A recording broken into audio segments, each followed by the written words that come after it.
ಈಗ ಬಡಿತಾ ಸೂಕ್ತದ ಅರ್ಥ ನಿನ್ನೆ ಶುರುವಾಗಿತ್ತು. ಯಶ್ಯತೇಣಿತಾನಿ ವೇದವಚನೆ ರೂಪಾಣಿ ದಿವ್ಯಾನ್ಯಲಂ ಪಟ್ಟದರ್ಶನಮಿತ್ತಮೇವ ನಿಹಿತಂ ದೇವಸ್ಯ ಭರ್ಗೋ ಮಹತ್ ವಾಯೋ ರಾಮವಚೋ ನಯಂ ಪ್ರಥಮಕಂ ಪೃಷ್ಠೋ ದ್ವಿತೀಯಂ ವಪುಃ ಮಧ್ಯೋ ಯತ್ತು ತೃತೀಯಮೇತದಮುನಾ ಗ್ರಂಥಃ ಕೃತಃ ಕೇಶವೇ ಅಂತ ಮುಕ್ತಾಯ ಮಾಡಿ. ಅದಕ್ಕೀಗ ಅರ್ಥ ಆ ಬಡಿತಾ ಎಲ್ಲಿ ಹೇಳಿದ್ದಾರೆ ಅಂತ ಪ್ರಶ್ನೆ ಬಂತು. ವೇದವಚನೆ ಅಂತ ಹೇಳಿದರು. ವೇದವಚನ ಯಾವುದು ಅಂದರೆ ಬಡಿತಾ ಸೂಕ್ತ ಅಂತ. ಅದರಲ್ಲಿ ಎಲ್ಲಿ ಹೇಳಿದ್ದಾರೆ ಅಂತ ತೋರಿಸ್ತಾರೆ. ಎಷ್ಟು ಬೇಕೋ ಅಷ್ಟು ಮಾತ್ರ ಹೇಳ್ತಾರೆ. ಅಲ್ಲೇನಿದೆ ಮತಿ ಶಬ್ದ ಸಾಧತೆ ಮತಿಹಿ ಅಂತ ಒಂದು ಮಾತಿದೆ. ಮೊದಲೇದಾಗಿ ಬಡಿತಾ ತದ್ವಪುಷೇ ಧಾಯಿ ದರ್ಶತಂ, ತದ್ವಪುಷೇ ಧಾಯಿ ದರ್ಶತಂ. ಬಡಿತ್ಥಾ ಪದ ಇದೆ. ಭಟ್ ಅಂದರೆ ಬಲನಾಮಕರಾದ ವಾಯುದೇವರು, ಇತ್ತ ಇತ್ತಮೇವ ಹೀಗೆ ಇರ್ತಾರೆ. ಹೇಗೆ? ಮೂಲ ರೂಪದ ಶಕ್ತಿ ಹೇಗಿರುತ್ತೆ ಅವತಾರ ರೂಪದಲ್ಲೂ ಹಾಗೇ ಇರ್ತಾರೆ. ಅರ್ಥ ಆಯ್ತಾ? ಈಗ ಮೂಲ ರೂಪದಲ್ಲಿ ಹಾಗೆ ಅವತಾರ ರೂಪದಲ್ಲಿ ಹಾಗೇ ಇರ್ತಾರೆ. ಒಂದು ವಿಷಯ ಅದಕ್ಕೆ ಬಂತ ಅರ್ಥ ಬಂತೀಗ. ಯಶ್ಚೈತ್ರೇಣಿತಾನಿ ವೇದವಚನೆ ರೂಪಾಣಿ ಸರ್ವಾಣ್ಯಲಂ ಬಟ್ ತದ್ದರ್ಶತ ಮಿಥ್ಯಮೇವ ನಿಹಿತಂ. ಜ್ಞಾನ ಬಲ ಯಾವುದೂ ಚೇಂಜ್ ಆಗೋದಿಲ್ಲ. ವಾಯುದೇವರು ಮೂಲ ರೂಪದಲ್ಲಿ ಜ್ಞಾನ ಇದೆ, ಅವತಾರ ರೂಪದಲ್ಲಿ ಇರೋದಿಲ್ಲ ಅಂತ ಹೇಳಬಾರ್ದು. ಅವತಾರ ರೂಪದಲ್ಲೂ ಕೂಡ ಜ್ಞಾನ ಇದೆ. ಇದು ಭಾರಿ ಕೆಲವು ದೇವತೆಗಳು ಇರುತ್ತೆ, ಅಷ್ಟಿರೋದಿಲ್ಲ. ಒಮ್ಮೊಮ್ಮೆ ಮರೆತು ಹೋಗಿಬಿಡೋದು. ವಾಯುದೇವರು ಪೂರ್ತಿ ಇದೆ, ಎಂದೂ ಮರೆಯೋದಿಲ್ಲ. ಎರಡೆರಡು ಅವರಿಗೆ ಇರೋದು. ಇವೆಲ್ಲ ವ್ಯತ್ಯಾಸ ತೋರಿಸ್ಬಿಟ್ರೆ ಆಗ ಮಹಾತ್ಮರು ಅಂತ ಗೊತ್ತಾಗುತ್ತೆ. ಮತ್ತು ಅಲ್ಲಿನ್ನೇನಿದೆ ಹನಶಬ್ದ ಹನುಮಾನ್ ಅಂತ ಏನು ಕರೆದಿದ್ದಾರೆ? ಮತಿಹಿ ಧೇನ ಹನುಮಾನ್. ಅಲ್ಲಿ ಮತಿ ಶಬ್ದಕ್ಕೆ ಏನಂತ ಅರ್ಥ ಅಂದರೆ ಜ್ಞಾನ ಅಂತ ಅರ್ಥ.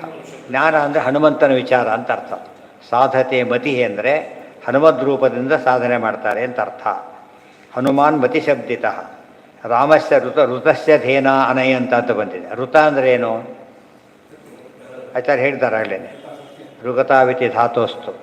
ಋಗತವು ಅಂದರೆ ಒಂದೇ ರೀತಿ ಯಾವಾಗಲೂ ಇರೋದು ಅಂತ ಅರ್ಥ. ಋತ ಅಂದರೆ ದೇವರು. ದೇವರು ಅಂದರೆ ಇಲ್ಲೇ ರಾಮದೇವರು. ಏನು ಮಾಡಿದ್ರು ಅವರು? ಧೇನ ಅಂದರೆ ಮಾತುಗಳು. ಅದನ್ನು ಕಳಿಸಿಕೊಟ್ರು. ಅಂದರೆ ಸೀತಾಕೃತಿ ಸಂದೇಶವನ್ನು ಕಳಿಸಿದರು. ಆಮೇಲೆ ಅಲ್ಲಿದ್ದ ಸಂದೇಶ ವಾಪಸ್ ತಂದು ಕೊಟ್ಟರು. ಅಂಗುಲಿಯ ಕೊಟ್ಟು ಮಾತು ತಿಳಿಸಿದರು. ಚೂಡಾಮಣಿ ತಂದು ಇಲ್ಲಿ ಒಪ್ಪಿಸಿದರು. ಸೊ ಹೋಗಿದ್ದು ಬಂದಿದ್ದು ಎರಡು ಮಾಡಿದ್ದು ಇವರೇ. ಆದ್ದರಿಂದ ಉಳಿದವರು ಯಾರು ಸಮುದ್ರ ದಾಟಲಿಕ್ಕೆ ಆಗೋದಿಲ್ಲ ಅಂತ ಹೇಳಿದ್ರಿಂದ ವಾಯುದೇವ್ರ ಮಹಿಮೆ ಭಾರಿ ದೊಡ್ಡದು. ಸಮುದ್ರ ದಾಟಿ ಹೋಗಿದ್ರು ಕೂಡ ಇದೆಲ್ಲ ಮಾಡೋಕ್ಕೆ ಬರೋದಿಲ್ಲ. ಲಂಕಿಣಿ ಅಡ್ಡ ಇದ್ಲು ಶುರುವಾಗಿ, ಮತ್ತು 3 ಜನ ಮಧ್ಯೆ ಇದ್ದರು ಸಮುದ್ರದ ಮಧ್ಯೆ. ಅಲ್ಲೋದು ದೊಡ್ಡ ಸೈನ್ಯ ಇತ್ತು. ಎಲ್ಲದ ಆಮೇಲೆ ಹಿಡ್ಕೊಂಡು ಹೋಗ್ಬಿಟ್ರು ಬಂದುಬಿಟ್ಟು. ಎಲ್ಲದನ್ನು ದಾಟ್ಲಿಕ್ಕೆ ಯಾರಿಗೆ ಸಾಧ್ಯ ಇತ್ತು? ಅವರಿಗೆಲ್ಲ ಬ್ರಹ್ಮದೇವರ ಇತ್ತು ತುಂಬ ಜನಕ್ಕೆ. ಇವ್ರು ಯಾರಿಗೂ ಸಾಧ್ಯ ಆಗ್ತಿದ್ದಿಲ್ಲ. ಸೊ ವಾಯುದೇವ್ರ ಮಹಿಮೆ ಗೊತ್ತಾಯಿತು. ಯಾವುದೋ ಮಿನಿಸ್ಟ್ರಿ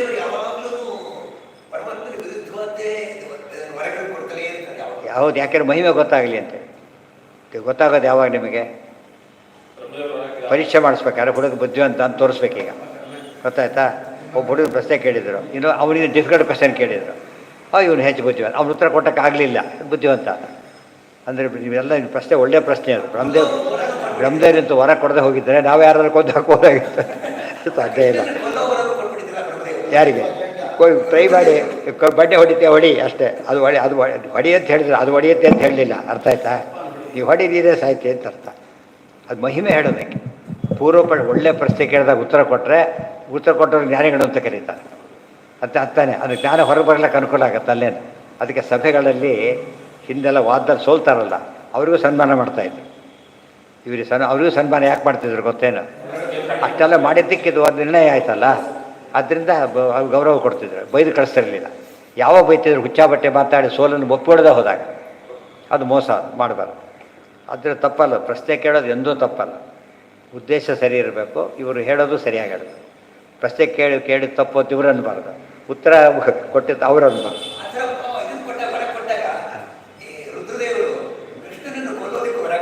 ಹೌದು. ಅವ್ರು ಏನು ಮಾಡ್ತಾರೆ ಗೊತ್ತಾ? ರಿಪೋರ್ಟ್ ಮಾಡಿಬಿಡ್ತಾರೆ, ಈ ಥರ ಕೊಟ್ಟಿದ್ದೀನಿ ನಾನಾಗಲಿ ಅಂತ ಹೇಳ್ಬೇಕು. ಗೊತ್ತಾಯ್ತಾ? ದೋಷ ಆಗೋದೇ ಇಲ್ಲ.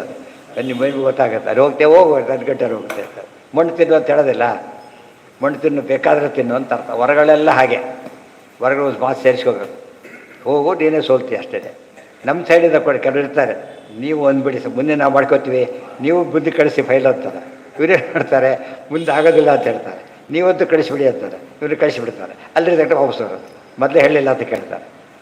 ಕೆಲವು ಸಲ ಅಲ್ಲೂ ದಾಟಿಸ್ಬಿಡ್ತಾರೆ. ಕೆಲವು ಸಲ ಕೊನೆಗೆ ಒಂದು ಕಡೆ ಸಿಕ್ಕಾಕೋತಾರೆ. ಅದಲ್ಲ. ಅದಕ್ಕೆ ಬ್ರಹ್ಮದೇವ್ರು ವರ ಕೊಡೋದ್ರದ್ದು ಅವ್ರ ತಪ್ಪಲ್ಲ, ಯಾಕಂದ್ರೆ ಗೊತ್ತಿದ್ದು ಕೊಡ್ತಾ ಇದ್ದಾರೆ ಅವ್ರಿಗೆ. ಅವರು ಕೂಡ ಹೌದು ನಿನ್ನ ಪಾರ್ಟಿ ನಾನು ಹಾಕ್ತೇನೆ ಟ್ರೈ ಮಾಡೋಣಂತೆ ಅಂತ ಆ ಥರ ಕೊಡೋದಿಲ್ಲ. ಅದು ಕೊಟ್ಟರೆ ದೋಷ ಆಗೋದು, ಅದನ್ನು ಕೊಡಬಾರ್ದು. ಉಳಿದ ದೇವತೆಗಳು ಒಂದೊಂದು ಸತಿ ಹಾಗೆ ಮಾಡಿಬಿಡ್ತಾರೆ, ಬ್ರಹ್ಮದೇವ್ರು ಎಂದೂ ಹಾಗೆ ಮಾಡೋದಿಲ್ಲ. ಉಳಿದವರು ಒಂದು ಸತಿ ಕೊಟ್ಬಿಟ್ಟಿರ್ತಾವೆ, ಯಾಕೆ ಕೊಟ್ಟೆವು ಅಂತ ಅವ್ನು ಬೇಜಾರು ಮಾಡ್ಕೊತಾರೆ. ಇವ್ರು ಹಾಗೆಲ್ಲ ಇಲ್ಲ, ಅದು ಫುಲ್ ಕ್ಲಾರಿಟಿ ಇದೆ ಅವರು. ಹಾಂ ಅಷ್ಟೇ, ಸರಿ ಮಾಡಬೇಕು. ಸರಿ, ಸುಮ್ಮನೆ ಅವ್ರಿಗೆ ಇರಿಟೇಟ್ ಮಾಡಬಾರ್ದು. ಯಾವುದನ್ನು ಮಾಡಬೇಕಾದ್ರೂ ಕೂಡ ಇರಿಟೇಟಿಂಗಾಗಿ ಹೇಳಿದರೆ ಅವ್ರಿಗೆ ಬೇಸರ ಆಗುತ್ತೆ. ಇರಿಟೇಟಿಂಗ್ ಮಾಡಿದರೆ ಅದು ಪಾಠ ಪ್ರವಚನ ಆಗೋದೇ ಇಲ್ಲ. ಅದು ಕನ್ವಿನ್ಸಿಂಗ್ ಬೇರೆ, ಇರಿಟೇಟಿಂಗ್ ಬೇರೆ. ಕನ್ವಿನ್ಸಿಂಗ್ ಇದ್ದಷ್ಟು ಕೂಡ ಅವ್ನು ಒಪ್ಪದೆ ಎದ್ದು ಬಿಡ್ಬೋದಾಗ, ಏನು ಇರಿಟೇಟ್ ಆಗಬಾರ್ದು. ಮತ್ತೆ ಯೋಚನೆ ಮಾಡ್ತಾನೆ, ಆಮೇಲೆ ಯೋಚನೆ ಮಾಡಿ ಸರಿ ಇತ್ತು ಅಂತ ಹೇಳ್ತಾರೆ. ಕೆಲವರು ತಕ್ಷಣ ಅರ್ಥ ಆಗದೆ ಹೋದರೂ ಕೂಡ ಆಮೇಲೆ ಹೇಳ್ತಾನೆ. ಇರಿಟೇಟ್ ಮಾಡಿಬಿಟ್ರೆ ಅವ್ನು ಮಾಡೋದೇ ಇಲ್ಲ, ಯೋಚನೆ ಮಾಡೋದೇ ಒಂಥರ ಸ್ಟಬರ್ನ ಅಪ್ರೋಚ್ ಬಂದುಬಿಡುತ್ತಾರೆ, ಬರ್ಕೊಡು. ಒಟ್ಟೇನಾಯ್ತು, ಈಗ ವಾಯುದೇವರ ಪ್ರಥಮ ವಪು ದ್ವಿತೀಯ ವಪು ಮಾತಿನಲ್ಲೇ ಅರ್ಥ ಆಗುತ್ತೆ ಅವ್ರಿಗೆ ಸಂಬಂಧಪಟ್ಟಿದ್ದು ಅಂತೆ. ಪ್ರಥಮ ದ್ವಿತೀಯ ತೃತೀಯ ಅಂತ ಯಾಕೆ ಹೇಳಬೇಕು? ಈ ರೀತಿ 3 ಅವತಾರ ಇರೋದು ಯಾರಿಗೆ? ವಾಯುದೇವರಿಗೆ ವಿಶೇಷ ಅವತಾರಗಳು. ಮತ್ತು ಉಳಿದವರಿಗೆ ಜಾಸ್ತಿ ಇರ್ಬೋದು. 3 ಅವತಾರ ಎಲ್ಲರೂ ಮಾಡಿದ್ದಾರೆ. ಎಲ್ಲ 3ರಲ್ಲಿ ಒಂದೇ ರೀತಿ ಇಲ್ಲ ಅವರು. ಒಂದು ಸತ್ತೆ ದೇವರಿಗೆ ಫಾರು, ಇನ್ನೊಂದು ಸತ್ತು ದೇವರಿಗೆ ಅಗೇನೆಷ್ಟು. ಅರ್ಜುನ ವಾಲಿಯಾಗಿ ಅಗೇನೆಷ್ಟು, ಸುಗ್ರೀವನಾಗಿ ಫಾರು, ಇಲ್ಲಿ ಕರ್ಣನಾಗಿ ಅಗೇನೆಷ್ಟು, ಅರ್ಜುನನಾಗಿ ಫಾರು. ವಾಯುದೇವ ಯಾವಾಗಲೂ ಫಾರು, ಅಗೇನೆಸ್ಟ್ ಇರೋದೇ ಇಲ್ಲ. ಇದೆಲ್ಲ ಕಂಪೇರ್ ಮಾಡ್ತಾ ಹೋದಷ್ಟು ಏನಾಗುತ್ತಾಗ ಪ್ರಮೇಯ. ಇದು ಕನ್ವಿನ್ಸಿಂಗ್ ಆಗಿರಬೇಕೆ ಹೊರತು ನಾವು ಒಪ್ಪಿದ್ದೇವೆ ನೀವು ಒಪ್ಪಿ ಅಂತ ಹೇಳಬೇಕು. ಒಬ್ಬ ಹನಶಬ್ದೋ ಜ್ಞಾನವಾಚಿ, ಹನುಮಾನ್ ಮತಿಶಬ್ದಿತ, ಅದೆಲ್ಲ ಆಯಿತು. ಭೃತಂ ಭೀಮ ಅಂತ ಬಂತು. ಭೀಮ ಅಂತ ಅರ್ಥ ಎಲ್ಲಿ ಬಂದಿದೆ ಅಂದರೆ ಭೃತಮೋ ಭೀಮ ಇತ್ಯುಕ್ತ ವಾಚೋಮ ಮಾತರಸ್ಮೃತಃ ಅಲ್ಲಿ ಹೇಳಿದಾರಲ್ಲ, ಅದಕ್ಕೇನೆ ಅದಕ್ಕೆ ಅರ್ಥ ಏನು ಅಂದರೆ ಭೀಮ ಅಂತಲೇ ಅರ್ಥ. ಏನು ಅರ್ಥ ಬಂತು ಮುಂದೆ ಅಂತ ಕೇಳಿದರೆ ಮಾತರಹ. ಮಾ ಅಂದರೆ ಪ್ರಮಾಣಗಳು ಅಂತ ಅರ್ಥ. ಪ್ರಮಾಣಗಳಿಂದ ಯಾವಾಗಲೂ ಕೊಡಿದ್ದಕ್ಕೆ ಭೀಮ ಅಂತ ವಾಯುದೇವರಿಗೆ ಹೆಸರಿದೆ. 2ನೇ ಅವತಾರ. ಇನ್ನೊಂದೇನು ವಿಶೇಷ? 2 ಪಿತುಮಾನ್ ಪೃಕ್ಷ 2 ಇದೆ. ಪೃಕ್ಷೋಪು ಪಿತುಮಾನ್ ನಿತ್ಯ ಆಶಯ. ಪೃಕ್ಷ ಅಂದರೆ ಏನು? ಪೃಕ್ಷ. ಪೃತನ ಅಂದರೆ ಸೇನೆ, ಕ್ಷಯ ಅಂದರೆ ನಾಶ ಮಾಡೋದು. ಅತಿ ಹೆಚ್ಚು ಸೇನೆ ಕೊಂದಿದ್ದು ಯಾರು ಅಂತ ಕೇಳಿದರೆ ಭೀಮಸೇನ ದೇವರು. ಅದಕ್ಕೆ 2ನೇ ಅವತಾರದಲ್ಲಿ ಪೃಕ್ಷ. ಆಮೇಲೆ ಒತ್ತು ಪಿತುಮಾನ್. ಪಿತು ಅಂದರೆ ಅನ್ನ ಅಂತ ಅರ್ಥ. ಪಿತುಮಾನ್ ಅಂದರೆ ಬಹುವನ್ನವನ್ನು ತಿನ್ನೋರು, ಬಹುವನ್ನ ಕೊಡೋರು, 2 ಬರೀ ತಿನ್ನೋರು ಅಂತ ಅಷ್ಟೇ ಮಾಡ್ಕೊಂಡ್ಬಿಟ್ಟಿದ್ದಾರೆ. ತಿನ್ನೋರು ಬರುತ್ತೆ, ಕೊಡ್ಲಕ್ಕೂ ಬರುತ್ತೆ. ಭೀಮಸೇನ ದೇವರು ಎಲ್ಲ ಇದ್ದ ಕಾಲಕ್ಕೆ ಕೃಷ್ಣನೂ ಅಷ್ಟೇ ಒಬ್ಬನೇ ತಿಂತಿದ್ದ, ಎಲ್ಲರಿಗೂ ಕೊಟ್ಟು ತಿಂತಿದ್ದ. 2 ಬಕಾಸುರನ ಹತ್ರ ಒಬ್ಬರೇ ತಿಂದು, ಬೇರೆ ಯಾರೂ ಇಲ್ಲ ಅಲ್ಲಿ, ತಿಂದು ಹಾಕ್ಬಿಟ್ರು. ಊರಿನ ಜನ ದೊಡ್ಡ ಉತ್ಸವ ಮಾಡಿದರು ಭೀಮಸೇನ ದೇವರಿಗೆ. ಇವರಿಂದ ನಮ್ಮ ಪ್ರಾಣ ಉಳಿತು ಊರಿಂದ ಅಂತೇಳಿ ಏನು ರಾಶಿ ರಾಶಿ ಅನ್ನ ಎಲ್ಲ ಕೊಟ್ಟರು. ಅವ್ರು ಏನು ಮಾಡಿದ್ರು ಗೊತ್ತಾ? ಎಲ್ಲ ಕೃಷ್ಣಾರ್ಪಣ ಅಂತೇಳಿ ಜನಕ್ಕೆ ಹಂಚಿದ್ರು. ತಂಪು ಅಷ್ಟೇ ತೊಗೊಂಡ್ರು. ಅರ್ಥ ಆಯ್ತಾ? ಬರೀ ತಿನ್ನೋದಷ್ಟೇ ಹೈಲೈಟ್ ಮಾಡಿ ಏನಾಗ್ಬಿಡ್ತೋ ಭಾರಿ ತಿಂತಿದ್ರು ಅಂತ ಆಯಿತು. ಅಷ್ಟೇ ಅಲ್ಲ, ಕೊಡ್ತಿದ್ರು ಕೂಡ, ಭಾರಿ ಕೊಡ್ತಿದ್ರು ಕೂಡ.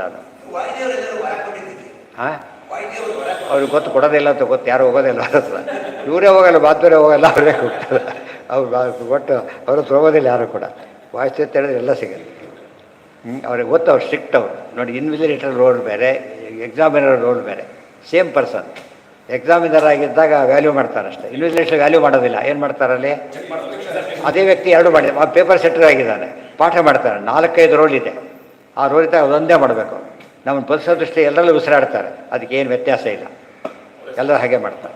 ಅವ್ರಿಗೆ ಜ್ಞಾನ ಕೊಡಬೇಕಾದ್ರೆ ಮಾತ್ರ ಅವ್ರು ಸೆಲೆಕ್ಟ್ ಕ್ಲಾಸ್ ಸ್ಟೂಡೆಂಟ್ ಆಗಬೇಕು, ಬೇರೆಯವ್ರಿಗೆ ಕೊಡೋದಿಲ್ಲ. ಇದೆಲ್ಲ ನಮ್ಮಲ್ಲೇ ಕಾಣ್ತೇವಲ್ಲ. ದೇವರು ಹಾಗೇನೆ ಫಲ ಕಾರ್ಯ, ಜ್ಞಾನ ಕಾರ್ಯ ಎಲ್ಲ ಅನೇಕ ವ್ಯತ್ಯಾಸಗಳಿವೆ. ಅದು ವಿಶೇಷಗಳು ಅಂತ ಕರಿಬೇಕಲ್ಲ. ಶಕ್ತಿ ವ್ಯತ್ಯಾಸ ಅಲ್ಲ, ವಿಶೇಷಗಳು. ತಪ್ಪಲ್ಲ ಅದು ಇರ್ತಿದೆ. ಗೊತ್ತಾಯ್ತಾ?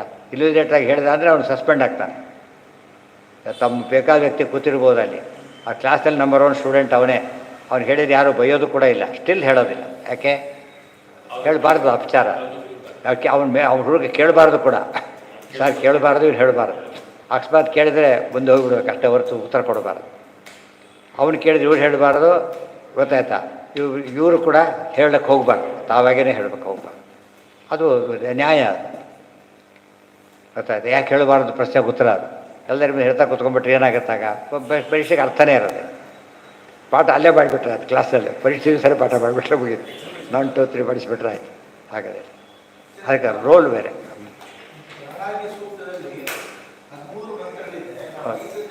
ಆಯ್ತು. ಪ್ರಾಣದೇವರಿಗೆ ನೇರ ಸಂಬಂಧ.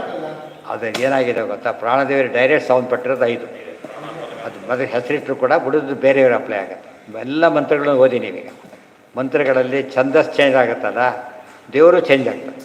ಗೊತ್ತಾಯ್ತಾ? ಈ ಮಂತ್ರ ಇವರಿಗೆ, ಈ ಮಂತ್ರ ಇವರಿಗೆ ಅಂತಿದೆ ತುಂಬ ಕಡೆಗೆ. ತುಂಬ ಜನ ಫಾಲೋ ಮಾಡೋದಿಲ್ಲ, ಅದು ಹೇಳೋದಿಲ್ಲ, ಅದನ್ನು ಫಾಲೋ ಮಾಡೋದಿಲ್ಲ. ಹೇಳಿದರೆ ಗೊತ್ತಾಗುತ್ತೆ. ಈ ಮಂತ್ರ ಅದು ನೋಡೋದಕ್ಕೆ ಸುಮ್ಮನೆ ಓದ್ತಾರೆ ಏನಾಗುತ್ತೆ ಗೊತ್ತಾ ನಿಮಗೆ? ಇದಕ್ಕಾದ್ರೂ ಲಿಂಕೇ ಸಿಗೋದಿಲ್ಲ. ಇಲ್ಲಿ ಬೇರೆಯವ್ರ ಸ್ತೋತ್ರ ಇದೆ, ಅಲ್ಲಿ ಬೇರೆಯವ್ರ ಸ್ತೋತ್ರ ಇದೆ, ಒಂದೆಲ್ಲ ಹಾಕಿಬಿಟ್ಟಿದ್ದಾರೆ. ಅದಕ್ಕೆ ಮೊದಲು ಹೆಡ್ಡಿಂಗ್ ಕೊಡ್ತಾರೆ ಫಸ್ಟ್. ಏನಂತ? ಇದರಲ್ಲಿ ಋಷಿಗಳು ಇವರು, ಋಷಿಗಳು ಚೇಂಜ್ ಆಗಿರ್ತಾರೆ. ಮೊದಲನೇದಕ್ಕೆ ಇವರು, ಎರಡನೇದಕ್ಕೆ ಇವರು ಅಂತ ಚೇಂಜ್ ಆಗಿರ್ತಾರೆ. ಅದೇ ರೀತಿಯಲ್ಲಿನೇ ದೇವತೆಗಳು ಚೇಂಜ್ ಆಗಿರ್ತಾರೆ. ಅದು ಹೆಡ್ಡಿಂಗ್ ಬಿಟ್ಟುಬಿಟ್ರೆ ಅರ್ಥ ಆಗಲ್ಲ. ಅದಕ್ಕೆ ಒಂದು ನಿಯಮ ಮಾಡಿಬಿಟ್ಟಿದ್ದಾರೆ, ಋಷಿ ದೇವತಾ ಛಂದಸ್ಸು ಗೊತ್ತಿಲ್ಲದೇನೆ ವೇದ ಮಂತ್ರ ಓದ್ಕೊಡೋದು. ಓದಿದರೆ ಹಾಳಾಗಿ ಹೋಗ್ತಾರೆ, ಅಪಾರ್ಥ ಆಗುತ್ತಲ್ಲ, ಹಾಳಾಗಿ ಹೋಗ್ಬಿಡ್ತಾರೆ. ವೆರಿ ಸಿಂಪಲ್ ಅದು. ಅದನ್ನೆಲ್ಲ ಇದೇ ಆಚಾರ್ಯ ಇಷ್ಟು ಸಂಬಂಧಪಟ್ಟಿದ್ರೆ ಇಷ್ಟು ಮಾತ್ರ ಹೇಳೋದು, ಆಚಾರ್ಯರೇ ಕೊಟ್ಟಿರೋದು. ಅದು ನಿಮ್ಮ ವೈಯಕ್ತಿಕ ಕೆಲಸ, ಇದಕ್ಕೆ ಬರಲ್ಲ. ಅದು ಜನರಲ್ ಕೆಲಸಗಳಲ್ಲ. ಆದ್ದರಿಂದ ನಾವು ಅಡ್ಜಸ್ಟ್ ಮಾಡ್ಕೋ, ಮತ್ತೆ ಅಭ್ಯಾಸ ಮಾಡಿ ಮಾಡಿ ಏನು ಮಾಡ್ಬೇಕು, ಅದನ್ನು ಸರಿ ಮಾಡ್ಕೋಬೇಕು. ಸರ್ವೇಂದ್ರಿಯ ಪ್ರೇರಕೇಣ ಶ್ರೀ ಪ್ರಾಣಪತಿ ನೇರಿತಃ ಯದವೋಚ ಮಹಂತೇನ ಪ್ರಿಯತಾಂ ಕಮಲಾಲಯಃ.